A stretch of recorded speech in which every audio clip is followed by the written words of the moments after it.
Hello student, welcome to my channel. आज की class में हम कुछ महत्वपूर्ण न्यूमेरिकल करने वाले हैं, जिनमें पहला न्यूमेरिकल है 0 डिग्री सेंटीग्रेड ताप पर 0.45 ग्राम ग्लूकोज को 250 मिलीलीटर जल में घोलकर विलयन बनाया गया। विलयन का परासरण दाब ज्ञात कीजिए।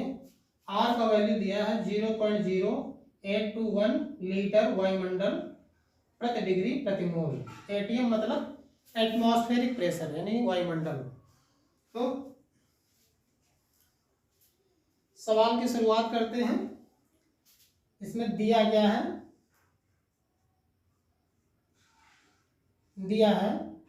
क्या दिया है, टेम्परेचर 0 डिग्री सेंटीग्रेड है, अर्थात टी का वैल्यू दिया गया है, पर यह डिग्री सेंटीग्रेड में है, हमको केल्विन में कन्वर्ट करना होगा। तो ध्यान दीजिए, टी बराबर 0 डिग्री सेंटीग्रेड, इसमें हम 273 जोड़ देंगे तो ये हो जाएगा केल्विन में। इसके बाद दूसरा वैल्यू है 0.45 यानी 0.45 ग्राम। ये क्या है, ये विलेय की मात्रा है, और विलेय की मात्रा को हम लोग W से इंडिकेट करते हैं, स्मॉल w से, अर्थात स्मॉल w का वैल्यू दिया है 0.45 ग्राम। उसके बाद फिर आगे बताया गया है ग्लूकोज। विलेय कौन सा है, ग्लूकोज है, ग्लूकोज है।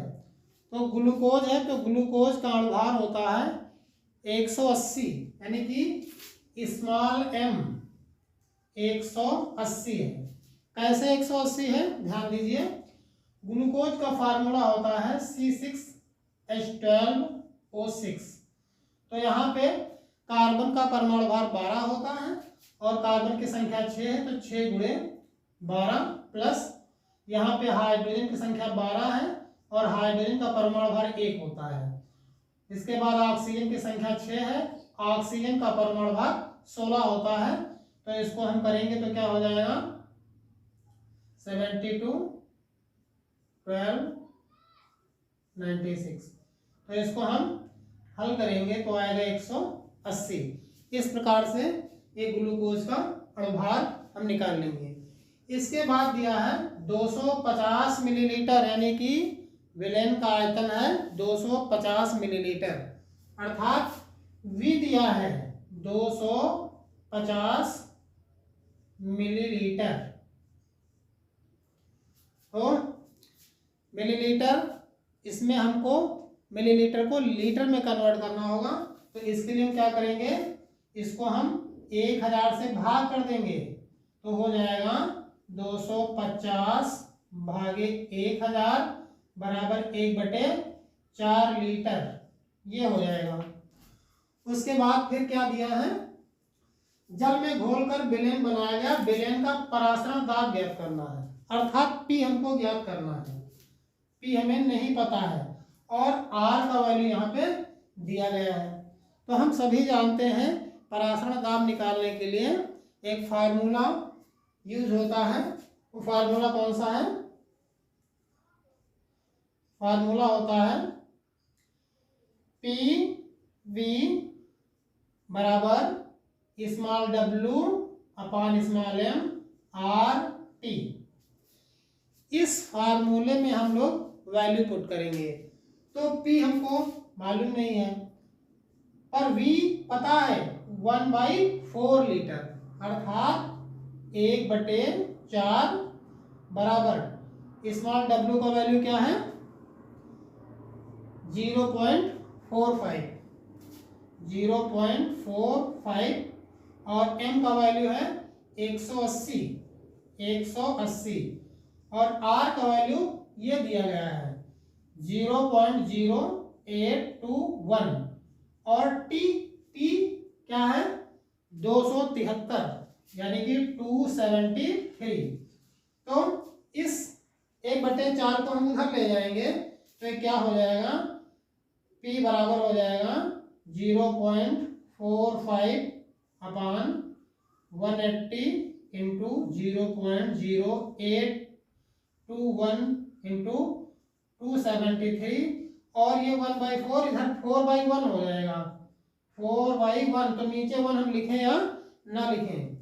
जब इसको हम कैलकुलेट करेंगे तो हमारा इस आंसर आएगा 0.244 वायुमंडल, ये हमारा आंसर है। तो इस सवाल के लिए पराश्रम दाब जो पूछा गया है इसका वैल्यू क्या है 0.244 वायुमंडल। अगला सवाल है 30 डिग्री सेंटीग्रेड पर यूरिया के 3% विलयन का पराश्रय दाब ज्ञात कीजिए। तो यहां पर क्या दिया है, टेम्परेचर दिया है 30 डिग्री सेंटीग्रेड है, अर्थात दिया है, क्या दिया है, T बराबर 30 डिग्री सेंटीग्रेड पर हमको केल्विन में टेम्परेचर रखना है। तो इसके लिए हमको इसमें 273 जोड़ना पड़ेगा। तो इसको हम जोड़ेंगे तो ये हो जाएगा 303 केल्विन। उसके बाद यूरिया कहा गया है, यूरिया कहा गया है। तो यूरिया का जो सूत्र होता है NH2CO NH2 होता है, इसका अणुभार हम लोग निकाल लेंगे।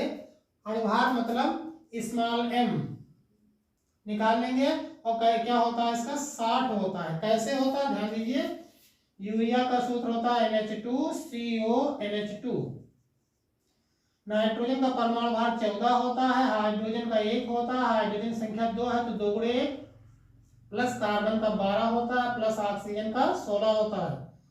नाइट्रोजन का 14 और प्लस 2 गुणे 1, इसी को आप हल कर लेंगे तो अणुभार क्या आएगा 60 आएगा। तो इस प्रकार से हमको अणुभार पता चल गया। उसके बाद 3% विलयन कहा गया है। 3% का मतलब ये हुआ कि 100 मिलीलीटर विलयन में 3 ग्राम यूरिया घुली है, यानी कि स्मॉल w का वैल्यू क्या है 3 ग्राम है और विलयन का आयतन यानी कि V बराबर 100 मिलीलीटर। 100 मिलीलीटर को लीटर में कन्वर्ट करेंगे तो क्या हो जाएगा, इसको हम 1000 से भाग देंगे, 100 भागे 1000, क्योंकि 1 लीटर में 1000 मिलीलीटर होते हैं। तो ये हो जाएगा 1/10 लीटर। और परासरण दाब हमको ज्ञात करना है। और R जो है स्थिरांक है, R स्थिरांक है, उसका वैल्यू स्थिर होता है। तो 0.0821 लीटर वायुमंडल प्रति डिग्री प्रति मोल, ये R का मात्रक होता है। तो सूत्र क्या होगा ध्यान दीजिए, सूत्र होता है PV equal to small w upon small m RT। इस फार्मूले में हमको वैल्यू पुट करना है। तो वैल्यू पुट करेंगे तो P हमें ज्ञात करना है और V का मान कितना है 1/10 है, 1/10 है। इसके बाद W कितना है 3 ग्राम और M का मान कितना है 60। M कहाँ गया, ये देखिए 60। और R का वैल्यू 0.0821 और T मतलब टेम्परेचर कितना है 303 केल्विन, यानी कि 303। तो हम क्या करेंगे, P बराबर हो जाएगा 3/60 गुणे 0.0821 इंटू 303 और ये 1/10 है, उधर जाएगा तो 10/1 हो जाएगा। तो 10 लिखें बाई 1 लिखें या ना लिखें, हमको 10 लिखना पड़ेगा।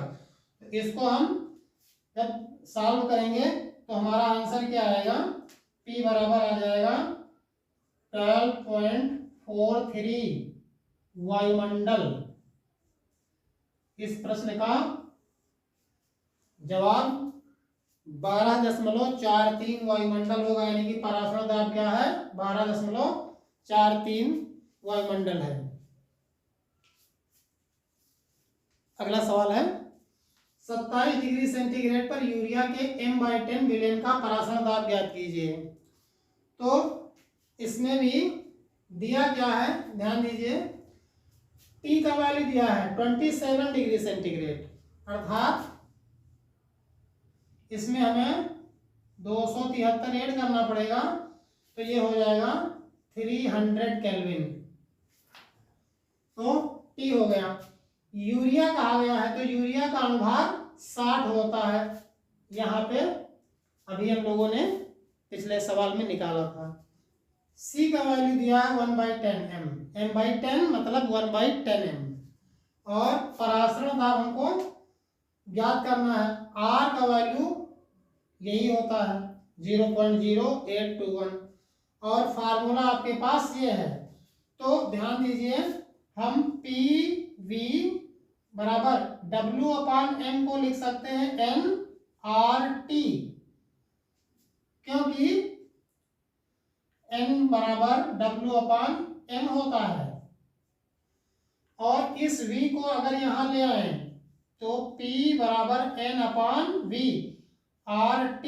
ये V क्या है, ये मोलर सांद्रण को व्यक्त करता है, मोलर सांद्रण, अर्थात इसको हम लिख सकते हैं C। तो P बराबर CRT, हमारा फार्मूला ये बनेगा। तो इस फार्मूले में वैल्यू पुट करेंगे हम, तो क्या होगा, ध्यान दीजिए, P हमको मालूम करना है, और C क्या है 1/10, और R 0.0821, और T क्या है, T का वैल्यू दिया है 300। इसी को हम जब सॉल्व कर लेंगे तो हमारा उत्तर आएगा 2.46 वायुमंडल, ये हमारा जवाब हो जाएगा। तो P बराबर 2.46 वायुमंडल। अगला क्वेश्चन है, सुक्रोज का 1 विलयन 0.9% यूरिया विलयन का समपराशरी है, सुक्रोज विलयन की सांद्रता क्या होगी। तो सुक्रोज विलयन की सांद्रता मान लिया जाए x ग्राम प्रति लीटर है, माना सुक्रोज विलयन की सांद्रता बराबर x ग्राम प्रति लीटर है। सुक्रोज कहा गया, तो सुक्रोज का फार्मूला होता है 342। तो सुक्रोज का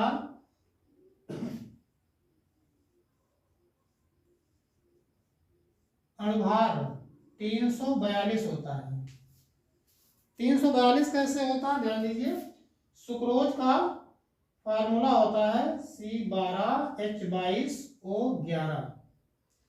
तो कार्बन का परमाणु भार होता है 12, और 12 यहाँ पे कार्बन है, इसलिए 12 गुणे 12, और प्लस हाइड्रोजन का परमाणु भार 1 होता है, और इनकी संख्या 22 है, तो 22 गुणे 1, और ऑक्सीजन का परमाणु भार 16 होता है, और इनकी संख्या 11 है, तो 11 गुणे 16, ये हो जाएगा 144 प्लस 22, और ये हो जाएगा 176। इनको आप जोड़ेंगे तो आएगा 342। तो सुक्रोज का अनुभार क्या होगा 342। इसके बाद फिर है 0.9% यूरिया विलयन। तो 0.9% यूरिया विलयन का अर्थ है कि 100 मिलीलीटर विलयन में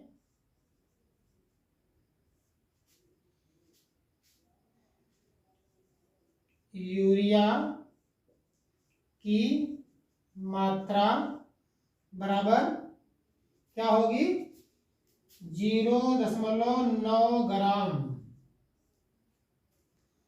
1 लीटर में कितनी होगी? अतः 1 लीटर अर्थात 1000 मिलीलीटर में यूरिया की मात्रा 9 ग्राम। 100 मिलीलीटर में 0.9 ग्राम है, तो 1 लीटर में कितनी हो जाएगी? 10 गुना अर्थात 9 ग्राम। और यूरिया का अणुभार 60 होता है। यूरिया का अणुभार 60। तो ध्यान दीजिए, यहां पर सुक्रोज के मोल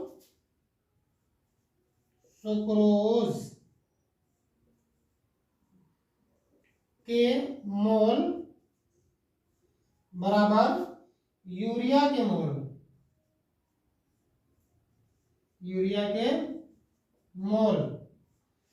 क्यों? क्योंकि विलयन समपराशरी है। तो सुक्रोज के मोल क्या होंगे? x/342 बराबर यूरिया के मोल 9/60। इसको हम क्या लिख सकते हैं? x बराबर लिखेंगे 342 गुणे 9/60। इसको जो हम हल करेंगे तो हमारा उत्तर आएगा 51.3 ग्राम आएगा। तो सुक्रोज विलयन की सांद्रता पूछी गई है, तो ये 1 लीटर में होगा। 51.3 ग्राम 1 लीटर में होगा। अतः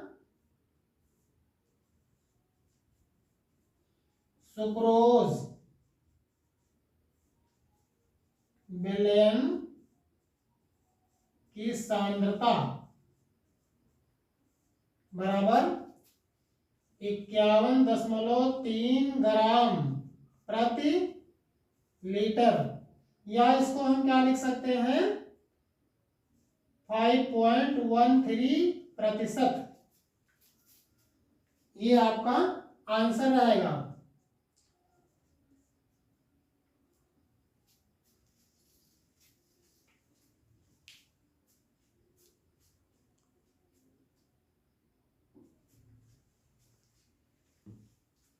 अगला सवाल है, ग्लिसरीन का 10.2 ग्राम प्रति लीटर विलयन 2% ग्लूकोज विलयन के समपराशरी है। ग्लिसरीन के अणुभार की गणना कीजिए। यहाँ पर ग्लूकोज का अणुभार दिया है 180। तो ध्यान दीजिए, ग्लिसरीन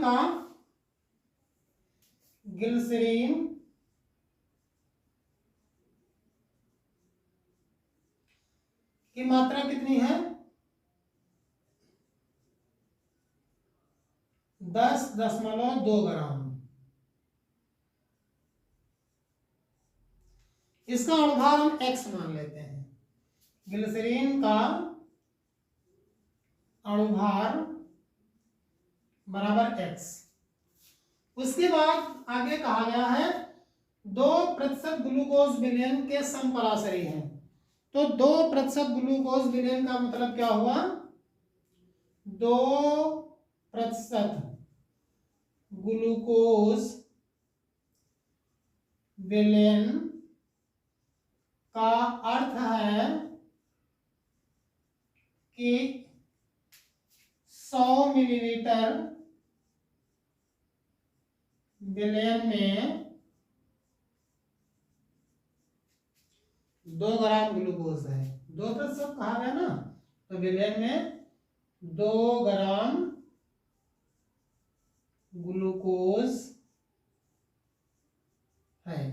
तो 1 लीटर में क्या होगी? क्योंकि यहाँ पे 10.2 ग्राम 1 लीटर मात्रा दी गई ग्लिसरीन की, तो हमको 1 लीटर ग्लूकोज का विलयन होगा, तो उसमें ग्लूकोज की मात्रा कितनी होगी, तो इसके लिए इसलिए 1 लीटर विलयन में ग्लूकोज की मात्रा 100 मिलीलीटर में 2 ग्राम है, तो 1 लीटर अर्थात 1000 मिलीलीटर में ग्लूकोज की मात्रा होगी 20 ग्राम। 20 ग्राम, क्योंकि विलयन समपराशरी है, इसलिए ग्लिसरीन के मोल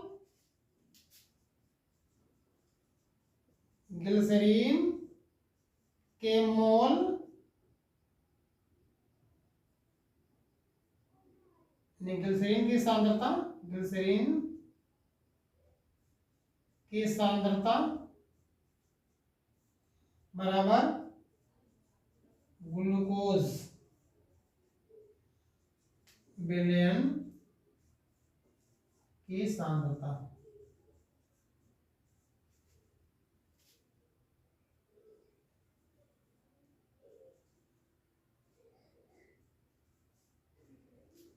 तो ग्लिसरीन 10.2 और इसका अणुभार क्या है, x है, और ग्लूकोज 20 ग्राम है, इसका अणुभार 180 दिया है। आयतन दोनों का समान है तो नहीं लिखेंगे, तो x बराबर क्या हो जाएगा, x बराबर हो जाएगा 10.2 गुणे 180/20। इसको जब हम हल करेंगे तो हमारा उत्तर आएगा 91.8। 91.8 ये क्या है, जो आपने x माना था, अर्थात ग्लिसरीन का अणुभार है, अतः ग्लिसरीन का अणुभार बराबर 91.8, ये आंसर रहेगा। तो आज की क्लास में बस इतना ही, फिर कुछ नए टॉपिक के साथ मिलते हैं अगली क्लास में, तब तक के लिए धन्यवाद।